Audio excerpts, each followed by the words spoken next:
Eto na mga idol, luto na ang ating adobo chicken with patatas.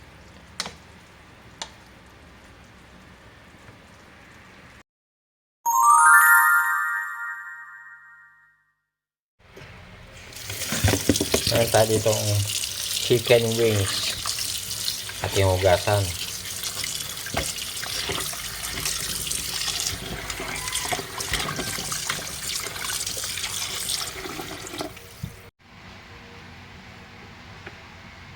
Ito yung ating mga chicken wings ating gagayatin.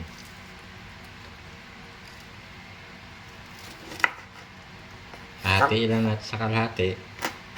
Tapos papakuluan natin para lutuin naman natin ay adobo with patatas.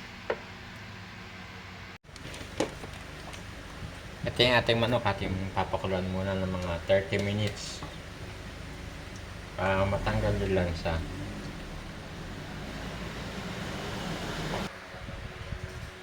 Naglalagay tayo ng 2 tasang tubig mga idol.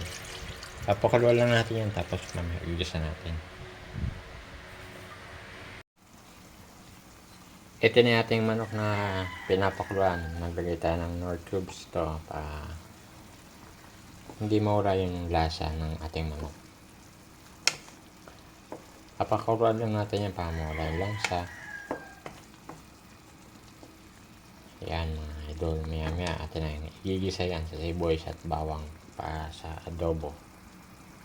Umpisahan natin lutuin yung ating adobong manok. Ito na ating ginisang bawang.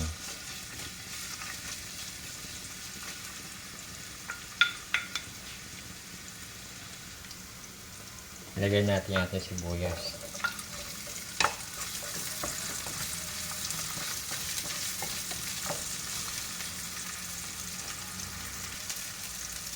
Ilagay natin yung manok nating pinakuluan.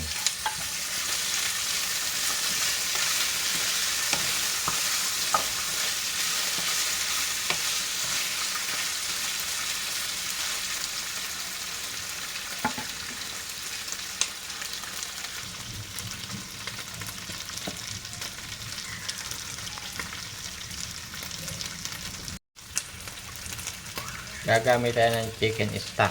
Mga 1 cup ang lalagay natin. Ito yung ating pinakato. Ito yung ating chicken stock.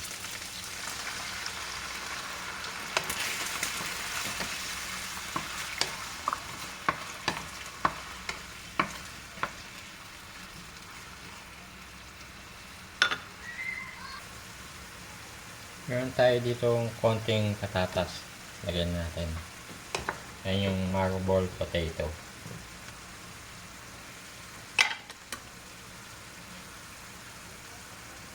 Maglagay tayo ng 1/4 cup na soy sauce.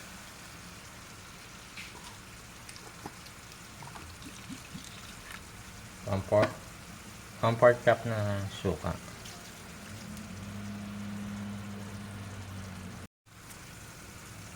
Maglagay tayo ng magic sarap ng ating pampalasa.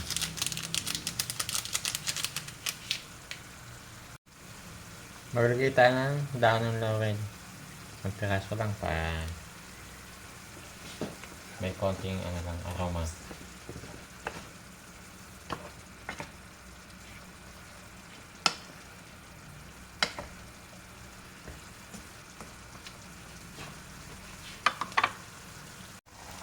Maglagay tayo ng konting black pepper.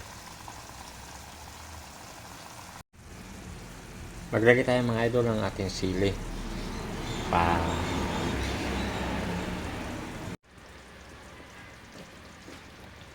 Ito na mga idol, luto na ang ating adobo chicken with patatas.